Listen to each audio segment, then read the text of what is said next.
el curso que estamos dando, la capacitación que estamos dando, que es compartiendo la palabra de Dios. Estamos explorando las herramientas que se necesitan para que nosotros podamos compartir la palabra de Dios, ¿verdad? Ahorita la clase es la número 2 y se llama ¿Qué dice Dios? El bosquejo, la sustancia. Nosotros somos de la iglesia Grupo Unidad, estamos en el grupo de hombres de honor y estamos haciendo esta capacitación para todos esos hombres que se están preparando para ser esos hombres que llevan la palabra, ¿no? Para todas las personas que quieran escucharla, ¿no?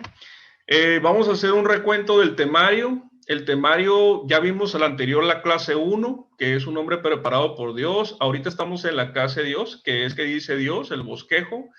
La próxima semana veremos la 3, que cómo se aplica la aplicación o la predicación. Vamos a aprender cómo se hace una predicación. Y en la última clase vamos a hablar de cómo conectar la predicación al corazón de los oyentes, cómo hablar con vehemencia o mover a la acción, que básicamente ese es el propósito de una predicación. ¿Ok? Ahora, hablando de esto, quisiera hacer una distinción entre lo que es una enseñanza y una predicación. Fíjense que la enseñanza explica el texto literalmente, ¿sí? Es decir, según la intención del autor original, y lo relaciona con otros pasajes para determinar doctrina, es decir, enseñanza, sin contradecir el mensaje principal de la Biblia, es decir, las enseñanzas básicas de la fe cristiana o doctrinas básicas, si les quieres llamar de otra forma, ¿no? ¿Y la predicación qué es? La predicación es la aplicación de una enseñanza de una forma que invita al oyente a moverse a la acción. Contiene una enseñanza en forma de discurso, ¿sí? Es decir, la predicación contiene una enseñanza y la enseñanza no necesariamente te va a llamar a la acción en el primer punto. En el segundo punto, que es la predicación, siempre te va a llamar a la acción. ¿A qué te puedo llamar a la acción? A arrepentirte y recibir a Cristo como tu Señor y Salvador, a cambiar tu estilo de vida, a aceptar alguna idea que reemplace algo que está pasando en tu vida. Esa es la sustancia, ese es el propósito de la predicación, ¿no? ¿Ok? Ahora vamos a ver aquí los temas que vamos a tratar el día de hoy. Recuerden que el día de hoy vamos a hablar de sustancia, vamos a hablar del contenido, la base, el cimiento de una predicación. Y me gustó este versículo de 2 de Timoteo 2:15, donde dice: procura con diligencia presentarte a Dios aprobado, como obrero que no tiene de qué avergonzarse, que usa bien la palabra de verdad. Y ahí la pongo en negritas, ¿no? Porque podemos usar la palabra, pero podemos no usarla bien, ¿verdad? Y yo creo que a todos nos llega a pasar el tema de que dudamos un poquito de si está bien o no está bien lo que estamos nosotros diciendo o interpretando la palabra. Y de eso se trata el día de hoy la clase. Se trata de que tú y yo sepamos cómo saber nosotros que lo que estamos leyendo y cómo lo estamos leyendo es correcto, ¿no? ¿Sale? Entonces, aquí vemos que vamos a ver el primer punto, que es una lectura con intención. Es decir, vamos a empezar a explorar cómo le sacamos el mayor jugo a nuestro tiempo de lectura, ¿sí? Y el primer inciso es responder preguntas. El segundo son unas recomendaciones que les quiero hacer. El segundo punto es reglas básicas de interpretación, ¿sí? Básicas, ¿sí? Lo recalco. El punto 3 son doctrinas básicas, que ahí vamos a ver cosas que de ninguna forma podríamos contradecir en ninguna enseñanza ni en ninguna predicación para no caer en el error, ¿sí? Y el punto 4, un ejemplo de bosquejo, un ejemplo de sustancia. Y ese ejemplo está cargado de información, o sea, recopilé mucha información del pasaje que elegimos, ¿no? Ahorita vamos a ver qué pasaje elegimos. ¿Sí? Ahora, vamos a empezar con una lectura con intención. Y aquí hay unas preguntas que a nosotros nos van a hacer reflexionar siempre que estemos leyendo, ¿sí? Aquí dice que procures leer para entender, siempre buscando responder preguntas. Y aquí ponemos unos ejemplos, ¿no? ¿Cuál es el tema general de este pasaje? ¿Cuál es la lección principal que el pasaje enseña? ¿Cuál es para mí el versículo más inspirador de este pasaje? ¿Qué enseña este pasaje acerca de Dios? ¿Encuentro en el pasaje algún ejemplo que yo debo seguir? ¿Señala el pasaje algún pecado que yo debo confesar? ¿Hay en este pasaje algún error que debo de evitar? ¿Presenta el pasaje algún deber necesario, algún deber que necesito cumplir, perdón? ¿Hay alguna promesa que debo reclamar? ¿Hay alguna oración que debo hacer mía?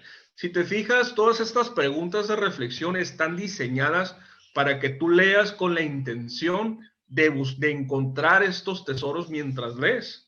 Y cuando los encuentres, empiezas tú a tener esa revelación conforme vas leyendo, ¿no? ¿Sale? Entonces vamos a pasar al siguiente punto, que es las recomendaciones. Esto es bien importante, amigos, porque a veces nosotros no sabemos cómo, eh, cómo, cómo tener una disciplina de lectura de forma que conforme vamos leyendo, nosotros vamos recopilando una cantidad de mensajes, una cantidad de cosas que Dios nos ha hablado y a la hora que nos toca compartir, a la hora que nos dicen que compartamos, pues ya no nos acordamos dónde quedó ese pasaje que nos gustó o esa enseñanza que nosotros vimos. Entonces, estas son recomendaciones súper importantes. Aquí nos dice que hagamos un devocional. Ahorita vimos unas preguntas en la pantalla anterior. Dice que apuntes en un cuaderno las respuestas a las preguntas que vimos hace ratito, ¿sí? Y la siguiente es, lea una traducción de la Biblia que usted entienda. Hay personas que se les hace difícil ciertos lenguajes de la Biblia. En mi persona, a mí me gusta mucho la Reina Valera 60, pero hay personas que no les gusta, hay personas que prefieren la nueva traducción viviente, Dios habla hoy, traducción lenguaje actual, nueva versión internacional. Es importante que tú, cuando leas, entiendas lo que estás leyendo para poder contestar las preguntas anteriores, ¿no? El siguiente recomendación es marca tu Biblia.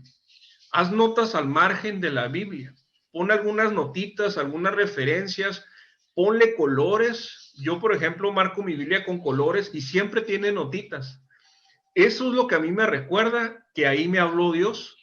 Entonces, es importante que tu Biblia tú tengas una referencia, ¿no? O si no te gusta rayar la Biblia, pues lo puedas hacer en un cuaderno, pero a mí en lo particular me gusta mucho rayar mi Biblia, ¿no? Sí, luego la siguiente es apréndete de memoria pasajes o versículos selectos. O sea, cuando tú veas una promesa, algo que te guste, procura aprendértelo, porque en el momento de la oración eso es algo poderoso que tú puedes usar para poder reclamar esa promesa o decir ese pasaje que te gustó, que te tocó el corazón, ¿no? Esto es, fíjate que cuando yo entendí este punto siguiente, me cambió la vida, ¿no? Lee, no, a veces nosotros decimos, tengo que leer tres capítulos al día. Hay gente que lee 5, hay gente que lee 10. Y cuando yo entendí esto, yo cambié mi forma de leer, porque yo leo hasta que encuentro algo que me llame la atención. Entonces, tú no pares de leer hasta que encuentres algo. A veces lo encuentras en el primer capítulo, a veces lo encuentras en el segundo o tercero. Sí, en el caso mío así me ha funcionado. Yo sé que hay gente que tiene una disciplina y que agarra y se lee toda la Biblia en todo un año y es muy bueno, yo también lo hago, pero en el caso de yo ya estudiar o ya hacer algo para mí, a mí me gusta esta disciplina de leer hasta que algo me llame la atención y en cuanto lo encuentres, detente y medita. Piensa en lo que acabas de encontrar y deja que baje a tu corazón, ¿no? El siguiente punto es, apártate un tiempo específico para la lectura. Hay gente que le gusta la mañana, hay gente que le gusta la noche. Todos tenemos un tiempo diferente, no hay reglas para eso realmente, ¿no?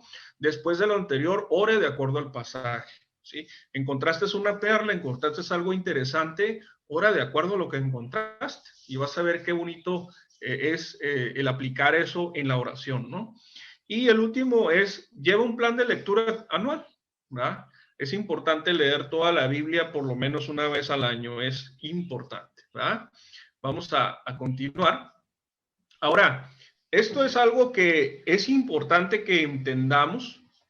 La Biblia tiene un solo significado y múltiples aplicaciones. Esa es la razón por la cual tú puedes escuchar de un pasaje una prédica de una forma y luego escuchas ese mismo pasaje con una prédica de otra forma. Y así, ¿verdad? Puedes encontrar personas que predican de diferente forma el mismo pasaje. Pero déjame decirte que la Biblia solo tiene un significado. No, el significado para ningún predicador va a cambiar. El significado es el mismo y la aplicación es diferente. Cuando entremos al tema de la aplicación, y tú te vas a dar cuenta, porque le puedes dar un enfoque diferente a cada pasaje que es congruente con la demás escritura y también va a ser de edificación para las personas, ¿verdad? Entonces, aquí les estoy poniendo yo una palabra, a lo mejor tú ya la has escuchado, pero es una palabra que es importante, aunque se oye medio rara. ¿Sí? La palabra es exégesis y significa, mira, antes de que te explique qué es esa palabra, lo que vamos a ver de aquí en adelante son reglas para que tú no digas que Dios dijo algo que no dijo, ¿verdad? A veces no sé si te ha tocado, pero llegas a una conversación y llega la conversación y ya la conversación está empezada y tú dices, oye, está buena esta conversación, pero esa conversación empezada, tú entendiste algo diferente de lo que quisieron decir las personas que estaban hablando porque no escuchaste toda la conversación desde el principio. Entonces, como tú escuchaste nada más un pedazo, tú sacaste de contexto todo lo que dijeron. Entonces, en ese momento tú estás cometiendo un error de interpretación de la conversación a la cual tú estás llegando. Entonces, todas estas reglas que vamos a ver es para que no cometamos ese error con Dios, ¿verdad? ¿Sí? Entonces vamos a explicar qué es la palabra exégesis. Significa extraer el significado de un texto dado, ¿sí? Es decir, la exégesis suele ser contrastada con la eisegesis, que se parece a la palabra, pero son opuestas, ¿no? Que significa insertar las interpretaciones personales en un texto dado, como lo que te dije hace ratito. O sea, una persona que escucha una parte de la plática de unas personas y completa con sus pensamientos aquello que él no puede de otra forma saber, entonces esa persona estaría haciendo exégesis sobre eso, ¿verdad? Pero hacer una exégesis sería ver la conversación completa y hacer las preguntas pertinentes para saber exactamente de qué estaban hablando, ¿no? De quiénes son las personas que están hablando y así lo podemos aplicar también a la escritura. Dice aquí que en general la exégesis presupone un intento de ver el texto objetivamente, mientras que la exégesis implica una visión más subjetiva, es decir, lo que tú quieras entender, ¿verdad? Entonces, esto es algo que debemos evitar, debemos de tener cuidado de no introducir nuestras ideas en el texto. Y ahorita vamos a ir viendo poco a poco cómo nos protegemos mentalmente para no hacer eso, ¿verdad? Aquí pongo unas reglas básicas de interpretación. A lo mejor tú conoces de hermenéutica, a lo mejor tú conoces también exégesis porque has tenido algún curso y todo este tema. Si no estuvieses en la clase primera, pues te repito, este no es un curso exhaustivo, este es un curso básico, es un curso para que tú que estás empezando puedas agarrar estas reglas y mañana empezar a predicar, ¿no? Sí, no estamos en el supuesto de hacer un curso muy largo, porque estos cursos pues duran, pues a lo mejor duran 2 semestres, un año quizás, y sí implica más trabajo para ustedes y para la persona que enseña, y lo que queremos es que tú estés listo. Realmente la predicación no es difícil, como lo dijimos la semana pasada, no es difícil porque tú te estás predicando todo el tiempo. Tú cuando lees la Biblia, tú estás extrayendo de la Biblia esa información que te habló Dios para que tú la puedas transmitir a otra persona, ¿no? Y varios de aquí lo han practicado últimamente y créanme que casi todos lo hacen bien, no he encontrado yo ahí a una persona que ande con algún problema realmente. Esto nada más es para reforzar lo que ya muchos hacen, ¿no? Entonces vamos a recorrer rápidamente las reglas son para evitar ideas erróneas y herejías, ¿no? Una herejía es algo contrario a lo que dice la Biblia, ¿no? Norma número 1, la escritura tiene, ahorita lo vamos a desglosar cada uno, ¿no? La escritura tiene un solo significado y debe ser interpretada literalmente, ¿ok? Norma número 2, el significado de una frase o palabra en un texto ha de determinarse en relación con el sentido general del pasaje en que se halla, lo que hablábamos ahorita de la conversación entre dos personas, que tú nomás escuchas un pedacito y ya, y no puedes hacer eso, ¿no? El 3, la interpretación de un pasaje o libro se ve con más claridad al entender la cultura, el fondo histórico del autor y del libro. Esto es algo súper importante, ¿no? En la norma 4, lo oscuro ha de interpretarse por lo que es claro. Hay pasajes que no son claros, ¿sí?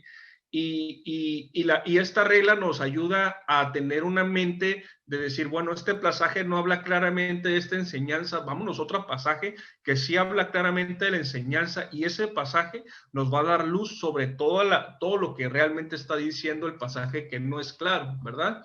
La norma 5, aunque la Biblia se ha de interpretar literalmente, eh, hace referencia a la primera norma, los escritores bíblicos emplean figuras de lenguaje que tienen que ser interpretadas como tales. Ahorita lo vamos a ver, como la poesía, como muchos temas, ¿no?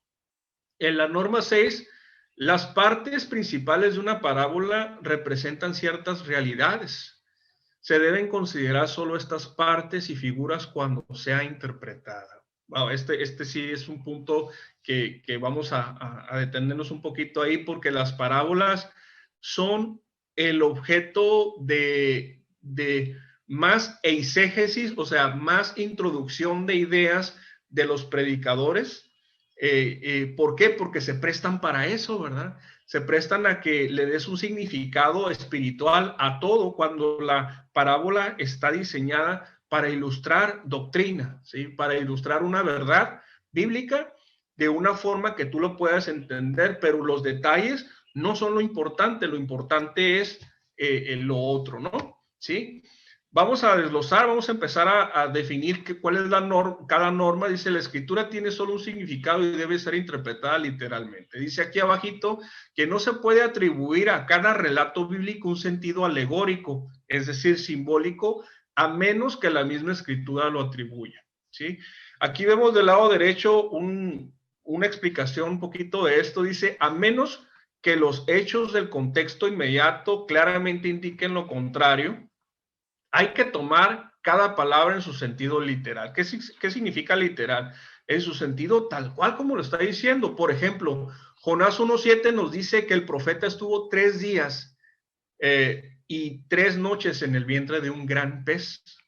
No hay nada en el contexto que nos indica que este versículo contiene una alegoría, es decir, una figura simbólica. Si el texto dice que estuvo en vientre de un pez, estuvo en vientre de un pez, y no podría un predicador decir, esto figura que a lo mejor ese pez simboliza el pecado de Jonás o todo ese tipo de cosas. Eso no lo podemos hacer, ¿verdad? Porque está diciendo literalmente eso, ¿verdad? El siguiente dice aquí que debemos tomar el sentido literal, no interpretar la poesía como si fuera una narración histórica. Por ejemplo, Cantar de Cantares no lo puedes interpretar como interpretamos Primera de Reyes, por ejemplo, ¿no? Ni por otro lado debemos ver una historia como si simbolizara algo espiritual que no es mencionado en el texto mismo. Yo sé que esto cuesta trabajo, pero esas son reglas que son universalmente aceptadas para las personas que hacen comentarios de la Biblia, que enseñan en seminarios, que hacen material serio de nuestra fe, ¿verdad? Entonces hay que irlas estudiando. Acuérdense que yo les voy a mandar este material también, ¿no? El punto 2 es el significado de una frase o palabra en un texto ha de determinarse en relación con el sentido general del pasaje que se halla. Y aquí pongo una frasecita que hemos escuchado todos, dice, un texto fuera de contexto es un pretexto, ¿sí? Es decir, para interpretar correctamente un texto hay que observar el contexto inmediato, ¿sí? Investigar el propósito y el desarrollo del libro, comprobarlo con pasajes paralelos, etcétera. Un nivel adecuado de conocimiento bíblico es preciso para la interpretación en contexto, ¿sí? También, si tienen alguna duda o algo, voy muy rápido, por favor deténganme, abran su micrófono porque ahorita no puedo ver las manos de todos, abran su micrófono y digan, tengo una duda y nos detenemos a explicarla, ¿verdad? El siguiente es la norma número 3, ¿sí? La interpretación de un pasaje o libro se ve con más claridad al entender la cultura y fondo histórico del autor del libro, ¿sí? Aquí te pongo una recomendación, leer una introducción del libro es útil, además de consultar fuentes confiables como comentarios bíblicos, diccionarios del lenguaje original, libros, etcétera. Ahorita con el ejemplo te vas a dar cuenta de la riqueza que aporta el tener estos fuentes de información a un pasaje. Esa riqueza nosotros la podemos utilizar para hacer una mejor prédica que no tenerlo, ¿verdad? Sí. Entonces vamos a leer aquí, dice, la interpretación histórica trata de preguntas como quién es el autor, quiénes son los personajes que aparecen en el libro, cuáles son las características geográficas y climatológicas que influyen en el pensamiento del escritor, cuáles son las condiciones políticas y religiosas que son reflejadas en los escritos sagrados, quiénes son los oyentes y lectores originales, cuál es el propósito del autor. Esto es importante porque con esto muchas veces nosotros podemos entender la palabra como fue entendida por la gente que la leyó por primera vez. De hecho, la definición de la lectura o del estudio bíblico, un buen estudio te hace entender la Biblia como la gente que lo recibió como primera vez. Sí, y esa es la intención que la mayoría de las personas que hacen estudios tienen cuando lo hacen, ¿verdad? Sí, dice la norma 4, lo oscuro ha de interpretarse por lo que es claro, ¿sí? El mejor intérprete de la Biblia es ella misma. Nunca debemos sacar una doctrina, una enseñanza basada en un pasaje aislado del resto de la Sagrada Escritura. A veces te encuentras con algún hermano que habla y te dice un versículo y ese versículo parece que contradice otra parte de la Biblia, pero como no vimos el contexto, no leímos todo el pasaje completo, entonces ese versículo a lo mejor quería decir otra cosa, pero como lo está extrayendo de la conversación, puedes tú interpretar lo que tú quieras cuando extraes una frasecita de la conversación de quien sea, ¿verdad? Si te grabaron todo el día de hoy a ti, por ejemplo, en audio, podrían agarrar frases que dijiste en el día de hoy y sacarlas de contexto y hacer que digas otra cosa que no dijiste. Y eso es un gran error, ¿no? Entonces aquí vamos a ver, dice, Dios nos ha dado declaraciones muy claras sobre puntos fundamentales en determinados pasajes claves. Pero al mismo tiempo sabemos que hay puntos difíciles en la Biblia, con aparentes contradicciones. Pero esas referencias han de entenderse a la luz de las claras enseñanzas de la Escritura sobre los grandes temas de la Biblia. Prácticamente todos los pasajes difíciles de la Biblia ya han sido interpretados desde el punto de vista evangélico. Si hay dudas, hay que buscar una fuente de consulta confiable para disiparlas, ¿sí? No se te van a ocurrir preguntas nuevas, ¿verdad? Yo casi estoy seguro que yo no soy lo suficientemente inteligente para que a mí se me ocurra una pregunta nueva de la Biblia. Todas las preguntas que yo me he hecho, ya hay alguien que las contestó y además las preguntas que yo me he hecho, por muy complejas que sean o muy sencillas que sean, ya se contestaron hace muchísimos años. Lo que pasa es que a veces no tenemos el tiempo o no sabemos dónde consultar y también el hecho de que no conozcas a alguien que no sepa la respuesta no quiere decir que no haya la respuesta. Si tu pastor o tu maestro no sabe la respuesta, no significa que no exista. Lo que significa es que tú tienes que investigar. Eso es lo que significa, ¿no? Ahora, la norma número 5, esta es norma, dice que aunque la Biblia ha de ser interpretada literalmente, los escritores bíblicos emplearon figuras del lenguaje que tienen que ser interpretadas como tales. Y aquí te pongo 5 ejemplos. Hay más, pero con esto yo creo que nos damos una buena idea de cómo visualizar este tipo de pasajes y no darles un sentido diferente al propósito del cual el escritor los puso, ¿sí? Entonces vamos a analizar primero aquí la hipérbole. La hipérbole, una deliberada exageración con el fin de atraer la atención. Eso es la hipérbole. Y aquí tenemos el ejemplo en Lucas 14:26. Dice Jesús, si alguno viene a mí y no aborrece a su padre y a su madre y mujer e hijos y hermanos y hermanas y aún también su propia vida, no puede ser mi discípulo, ¿sí? Cuando alguien escucha eso, le llama la atención, entonces quiere saber a qué se refiere, ¿verdad? Es la hipérbole. Ahora la metáfora.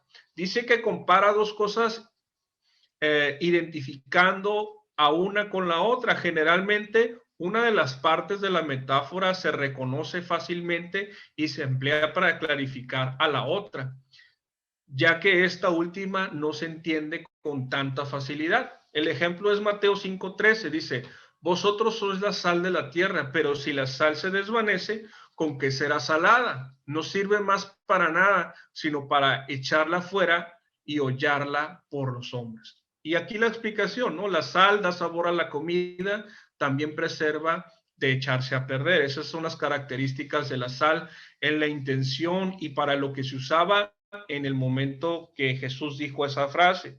Entonces los creyentes han de tener una influencia similar en la sociedad en el aspecto de la moralidad. ¿Ok? Esa es la forma de nosotros interpretar la metáfora. Ahora el símil compara dos cosas y generalmente se vale de expresiones tales como, tal como, de la misma manera que o así como. Ejemplo, 1 Tesalonicenses 5:4, mas vosotros, hermanos, no estáis en tinieblas para que aquel día os sorprenda como ladrón. Y aquí la explicación, lo que se compara es la venida del Señor con la venida de un ladrón. El punto de comparación, igual que un ladrón viene no anunciado, los que están en tinieblas serán sorprendidos por la venida de Cristo. ¿Ok? Y este último también es importante, se llama antropomorfismo, ¿sí? Y esta palabra se usa cuando se atribuye a Dios características humanas. Dios es espíritu, no tiene cuerpo y por lo tanto no tiene ningún cuerpo. Sin embargo, en su revelación de sí mismo al hombre usa características humanas para describirse. Por ejemplo, Dios que nos oye no necesita oídos, el que nos sostiene no necesita manos, el que usa para descubrir sus atributos al hombre de modo que se pueda comprender, ¿sí? ¿Entendido? Les repito, deténganme si me voy muy rápido, pero espero poderlo comentar como que quede lo más claro posible, ¿no? Ahora vamos a la parábola. La parábola, como les platicaba hace rato, es algo que es usado mucho. Sí, dice aquí que las partes principales de una parábola representan ciertas realidades. Se deben considerar solo estas partes y figuras cuando sea interpretada, ¿sí? Aquí ponemos, les voy a dar algunos ejemplos, ¿sí? Antes de ver aquí los puntos que tiene aquí, les voy a dar un ejemplo que no viene en la Biblia. ¿Qué les parece? A lo mejor tú me dices, oye, para leer la Biblia o aprenderme toda la Biblia, pues es mucho trabajo y es mucho de leer, ¿verdad? Sí, y yo te diría, no quieras ser como el conejo que corre y que quiere llegar a la meta rapidísimo, mejor sé como la tortuga y seguramente vas a aprender más siendo como la tortuga, yendo paso a pasito, ¿sí? Para llegar a la meta de leer toda la Biblia, por decirlo de alguna forma, ¿no? Entonces, ¿qué quiero decir con eso? No le vamos a atribuir un aspecto fuera de lo normal al color de la tortuga, por ejemplo, o al hecho de que sea tortuga, o al color blanco del conejo, o a los dientes del conejo, porque el punto no es ese, el punto es que tú leas la Biblia poco a poquito para que puedas llegar a la meta en lugar de que te agarres desde en que en una semana te la acabes. ¿Por qué? Porque probablemente no te va a dar el provecho que te daría el leerla poco a poco, ¿no? ¿Sí? El otro ejemplo, por ejemplo, sería la mujer, la viuda que va con el juez injusto, ¿sí? Y el juez injusto le está diciendo, hazme justicia. Y todos los días va y lo hace enfadar y le dice, le voy a hacer justicia a esta mujer porque ya me enfadó, ¿sí? Entonces, aquí el punto es que si ese juez injusto atendió la petición de esa mujer que diariamente le iba y le pedía, ¿cómo Dios, que es justo, no va a atender tu petición? ¿Ah? Ese es el punto de comparación. Pero no hablemos de la viuda, no hablemos de cómo son los jueces ni nada de eso. No le atribuyamos algo a la parábola que no es de provecho en cuestión de enseñanza, ¿verdad? Ahora, como definición, aquí ya estamos leyendo lo que está aquí a la derecha, como definición de la parábola, hemos de pensar en una narración dentro de la esfera de lo posible, que ilustra principios que rigen la esfera espiritual. La interpretación debe enmarcarse por las tres pautas siguientes, ¿sí? Hay que buscar el tema principal de la parábola en los primeros detalles, ¿sí? A veces, por ejemplo, ¿te acuerdas de la parábola del samaritano, ¿no? ¿Sí? En los primeros detalles te das cuenta que hay un hombre que sí trata, sí ama a su prójimo como a sí mismo, y él está contrastando al samaritano con cada una de las personas que deberían de saber eso, ¿verdad? ¿Sí?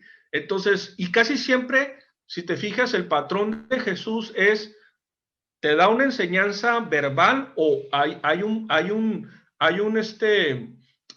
situación y de esa situación él saca una enseñanza y ese era el estilo generalmente de los rabinos de aquel entonces. Entonces pasaba algo y de eso algo que pasaba aplicaba una enseñanza y así era Jesús, te explicaba algo y luego te decía una parábola. ¿Por qué? Porque nos solemos ver mejor a nosotros mismos a través de los ojos de alguien más, ¿verdad? El punto 2, hay que resistir la tentación de encontrar un significado especial hasta los más mínimos detalles. Es una ilustración que tiene un solo significado principal. Esto es súper importante, ¿sí? Hay que resistir eso, ¿verdad? Las parábolas ilustran doctrina, no sirven como fundamento de ella. Es decir, si yo quiero que leas la Biblia, ¿sí? Y te quiero decir eso, ¿sí? Y luego te digo la parábola del conejito y la tortuga, ¿sí? Lo importante no es el conejito y la tortuga, lo importante es que leas la Biblia. Y las parábolas siempre son usadas de esa forma. Lo importante es lo que quiere la parábola lograr que entiendas más que la parábola en sí misma, ¿no? Eso es lo que está diciendo este último punto, ¿no? Ahora, vamos a darle un recorrido rápido a las doctrinas básicas de nuestra fe, ¿sí? Es decir, en todas tus prédicas, en todas tus enseñanzas, en todo lo que tú hagas y veas en la Biblia, no puedes contradecir ninguno de estos puntos porque vas a encontrarte en un error, ¿sí? Entonces, vamos a ir y vamos a hacer una lectura rapidita. A lo mejor me hace falta alguna o dos, ¿sí? Pero en sentido general es para que nos demos una idea de qué es lo más importante, ¿no? ¿Sí? Aquí el primer punto es la infalibilidad, inerrancia y suficiencia de la Biblia. Es la única autoridad en la iglesia, ¿sí? O sea, alguien que duda de la veracidad de la Biblia, de la suficiencia de la Biblia, ¿sí? De lo correcto que es la Biblia, entonces de empezar estamos mal, porque si no tenemos una fuente principal de verdad sobre la cual nosotros hablar con el enemigo o hablar entre nosotros, así como Jesús tuvo ese diálogo con el diablo en Mateo capítulo 4, escrito está, ¿verdad? Entonces para nosotros es escrito está y con eso se acaba todo argumento porque escrito está, ¿verdad? Entonces, ese sería el primer principio, la primera doctrina, ¿no? La siguiente sería la creación divina del universo, la deidad y humanidad de Cristo, 100% hombre y 100% Dios, el nacimiento virginal de Cristo, los oficios y obra de Cristo en la redención, la Trinidad, Padre, Hijo y Espíritu Santo, coiguales y coexistentes. Nada de que el Hijo El Padre creó al Hijo y luego creó al Espíritu Santo, eso es una herejía, eso no está bien. Ni que estaba el Padre y el Espíritu Santo y luego salió el Hijo, eso no está bien, ¿verdad? De hecho, el Padre, Hijo y Espíritu Santo se podría decir que es un antropomorfismo, como acabamos de aprender ahorita, que es una forma de que nosotros podamos entender la relación que hay entre el Dios Trino, ¿sí? Pero en realidad, eternamente, no necesariamente tienen esos títulos, ¿verdad? ¿Sí? La personalidad y deidad del Espíritu Santo, ¿sí? La condición de pecado del ser humano, es decir, nosotros nunca podemos decir que el ser humano es bueno y que no tiene pecado, porque estaríamos mintiendo, ¿verdad? La salvación por medio de la fe sin obras, es decir, si nosotros negamos que la salvación es por medio de la fe y que tenemos que hacer algo para ganarnos la salvación, entonces estamos asaltando una doctrina básica de nuestra fe. La expiación del pecado por la muerte de Cristo, es decir, cuando Cristo murió, pagó por el pecado completamente. ¿Sí? No hace falta nada más. Hombre creado imagen y semejanza de Dios, es decir, no venimos de la evolución, aunque hay algunos cristianos que creen en la evolución, pero están ahí medio muy forzado, ¿verdad? Muy forzado desde mi punto de vista, ¿no? La segunda venida de Cristo, eso también lo tenemos que enseñar, la resurrección y ascensión de Cristo, resurrección de los santos, la existencia de Satanás y los ángeles caídos, la existencia de los ángeles al servicio de Dios, la existencia del infierno y el juicio final. Solo hay un camino al cielo, Cristo. O sea, nosotros no podemos decir que hay otro camino y los nuevos cielos y la nueva tierra, ¿sí? Esto sería un panorama general de las doctrinas básicas que nunca podríamos contradecir en ninguna predicación y en ninguna enseñanza para que se diga que lo que acabas de decir es conforme a la Biblia y es cristiano, ¿verdad? Si te fijas, aquí no están los dones espirituales, ¿sí? Tampoco está si Cristo viene antes o después de la tribulación. Aquí no están, porque esas no son doctrinas básicas. Tampoco está si hablas o no hablas en lenguas. ¿Por qué? Porque los hermanos que son más conservadores, ellos no creen en eso y nosotros sí creemos en eso. Y como esa no es una doctrina básica, en el cielo te vas a encontrar a ese hermano que no cree que las lenguas son para ahora. Y también te vas a encontrar al hermano que habla en lenguas, ¿no? Entonces, ¿por qué? Porque estamos hablando de otras denominaciones, ¿no? Otros énfasis que les dan a la escritura, ¿no?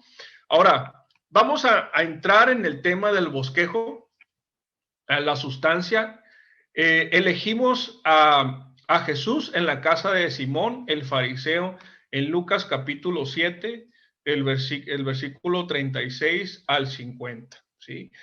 Ahí pues ya sí le voy a pedir a alguien que si me ayuda a leerlo completo del versículo 36 al 50 y después pues lo vamos explicando para que ustedes vayan viendo cómo se ve el bosquejo, lo vamos a ver rápidamente, yo se los voy a mandar para que ustedes lo puedan leer con tiempo para que vean qué tanta información se puede recabar de un pasaje tan pequeño, ¿verdad? Y eso nos va a servir a nosotros de base para la próxima clase, meternos a las tripas de eso y sacar una predicación de ese bosquejo, ¿no?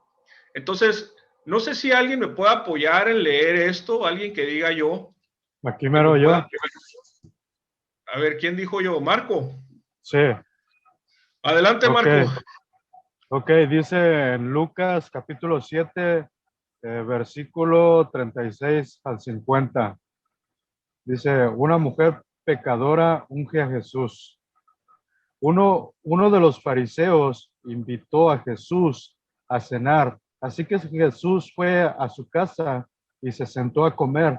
Cuando cierta mujer de mala vida que vivía en la ciudad se enteró de que Jesús estaba comiendo allí, llevó un hermoso frasco de alabastro lleno de un costoso perfume.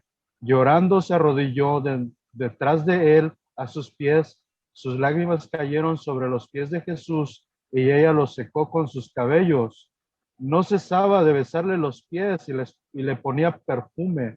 Cuando el fariseo que lo había invitado vio esto, dijo para sí, Si este hombre fuera profeta, sabría qué tipo de mujer lo está tocando. Es una pecadora. Entonces Jesús respondió a los pensamientos del fariseo.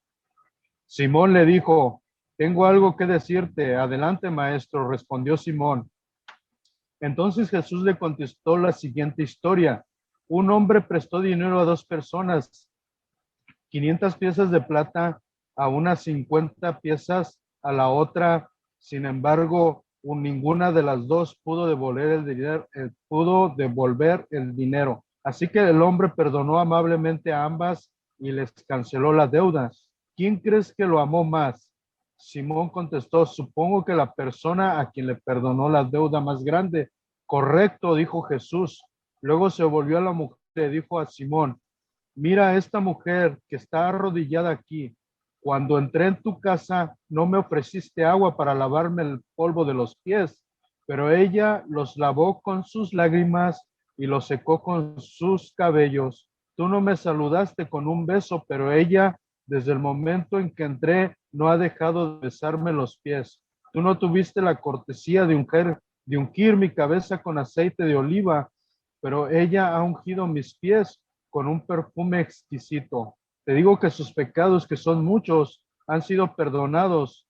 Por eso ella me demostró tanto amor, pero una persona a quien se le perdona poco, demuestra poco amor. Entonces Jesús le dijo a la mujer, tus pecados son perdonados. Los hombres que estaban sentados a la mesa se decían entre sí, ¿quién es este hombre que anda perdonando pecados? Y Jesús le dijo a la mujer, tu fe te ha salvado, ve en paz. Muchas gracias, Marco, muchas gracias. Es un poquito diferente la versión a la que tenemos aquí. Yo les voy a pasar este documento en Word y les voy a pasar la presentación para que ustedes la puedan estudiar. Esa es la tarea que tienen para la próxima clase, porque la próxima clase nos vamos a ir rápido, ¿no? Fíjense, hay dos elementos necesarios para hacer una buena predicación y un tercero que realmente no está tan directo de enseñar, ¿verdad?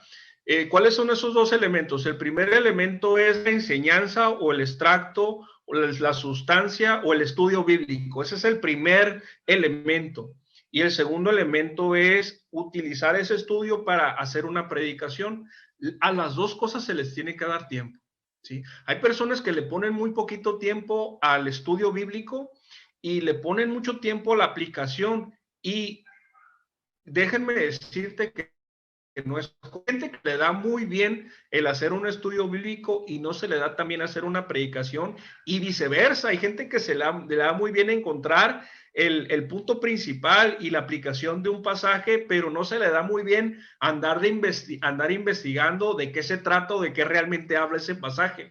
Y eso es lo que vamos a ver el día de hoy. Vamos a ver la primera parte, pero rapidito porque no tenemos mucho tiempo, pero yo creo que con el tiempo que tenemos podemos darnos una idea, ¿no? Aquí quiero que leamos, dice, esta etapa es importante responder las preguntas básicas. Ahorita ya vimos qué pasaje elegimos, vamos a responder en cuándo, dónde, por qué, ¿sí? Una falta de tiempo en esta etapa de estudio nos puede llevar a malas interpretaciones y por ende también a una mala aplicación del texto al momento de pasarlo a una predicación. ¿Ok? Le vamos a dar el contexto histórico. Era el principio del ministerio de Jesús cuando pasa esto. Algunos de los líderes reconocieron a Jesús como maestro. Aún no tenían resuelto si aceptarlo o rechazarlo, aunque no pasaría mucho tiempo para que la mayoría le rechazara por no seguir la doctrina de los fariseos y de los escribas, ¿no? Ahora vamos a hablar de un contexto cultural, ¿sí? Este es una aseveración correcta, ¿no? Era costumbre que los rabinos fueran a comer a las casas de personas distinguidas.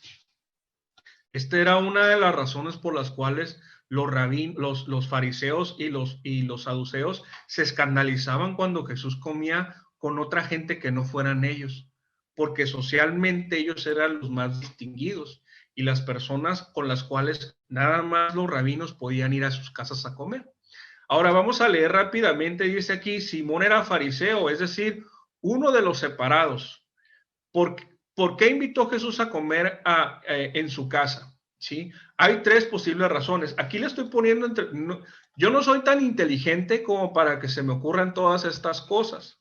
Entonces yo tengo fuentes de consulta, ¿sí? Y aquí le estoy poniendo yo entre paréntesis de dónde estoy sacando todo esto, ¿no? ¿Por qué? Porque yo necesito saber de dónde, por si yo quiero sacar algo de ahí, yo sepa a dónde irme y poder consultarlo, ¿sí? Yo les voy a dar después a ustedes estas herramientas que son gratuitas, y son de mucho beneficio para que ustedes puedan hacer lo mismo que yo hice aquí, ¿no? Sí, aquí es posible, esa es la primera posibilidad, es posible que el fariseo fuera simpatizante y admirador de Jesús, porque no todos los fariseos eran sus enemigos, pero la atmósfera de falta de cortesía le hace improbable, es decir, la posibilidad de que él fuera simpatizante la desechamos, ¿sí? El siguiente, es posible que Simón invitara a Jesús con la intención de pillarle alguna palabra o acción para delatarle ante las autoridades. Es posible que Simón fuera un agente provocador. Eso está en, no sé en qué lengua que está, pero así le pone, ¿no?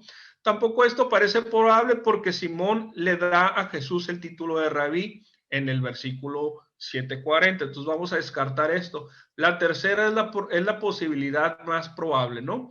Dice que lo más probable es que Simón fuera un coleccionista de celebridades y que hubiera invitado a comer al discutido joven Galileo con un despectivo paternalismo.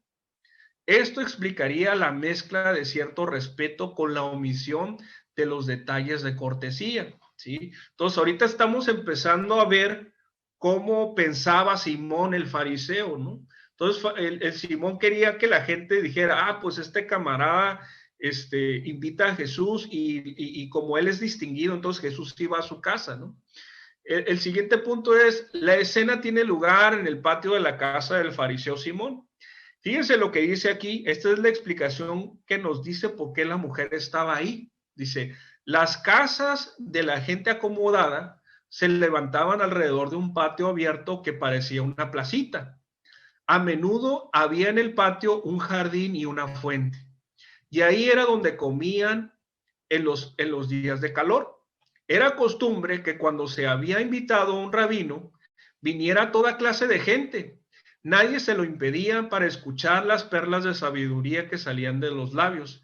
Así se explica la presencia de la mujer. Es decir, la casa de Simón en ese momento se convirtió en un grupo de hogar, en donde él invitaba a comer al maestro y podía entrar las personas que quisieran entrar, ¿verdad?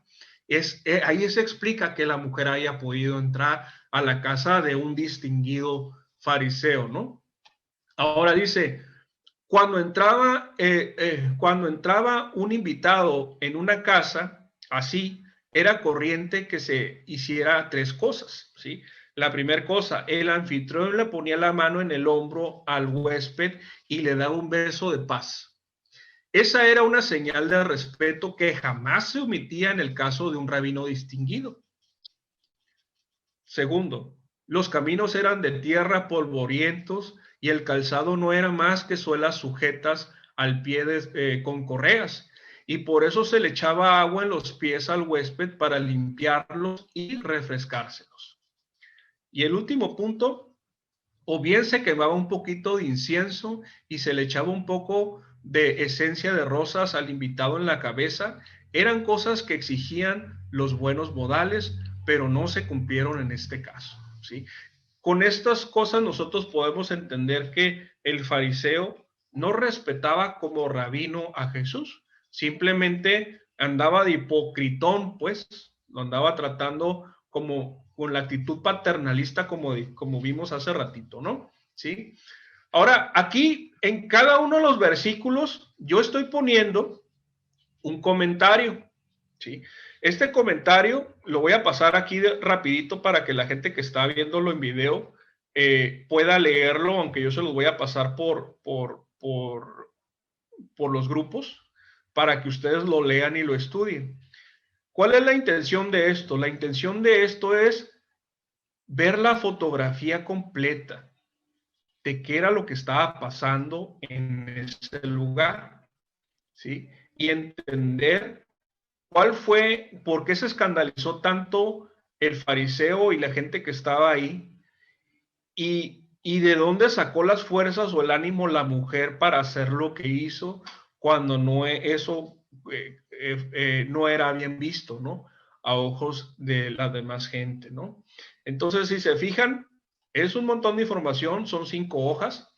No necesariamente cuando tú vayas a hacer tu prédica o tu estudio, te vas a llevar tanto. Eso es algo personal, es algo en cuanto tú te sientas que ya estás satisfecho con la cantidad de información que tienes, para tú de ahí empezar a extraerlo y poder hacer tu prédica, vas a hacerlo así, ¿no? ¿Sí? Aquí te explico quiénes son los fariseos, aquí te pongo la referencia de dónde saqué esto, lo tuve que traducir porque es un diccionario en inglés. Aquí te explico cómo se deduce que la mujer era una prostituta, ¿sí? Entonces, aquí te pongo eso.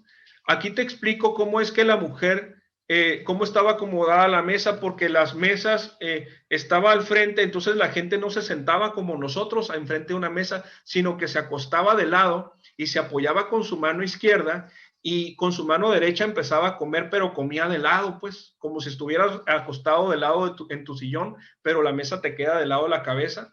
Entonces, del otro lado estaban los pies de Jesús descubiertos, porque normalmente se les quitaban las sandalias para poder comer.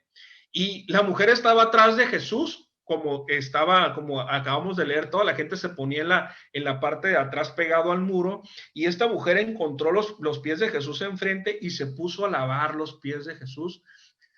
Bueno, de hecho la intención era nada más ungir sus pies con el perfume, ¿no? Pero al empezar a ungir sus pies, ella les brotaron las lágrimas y fue cuando empezó a ver la escena como la vimos, ¿no? Ahorita no estamos hablando de ninguna aplicación.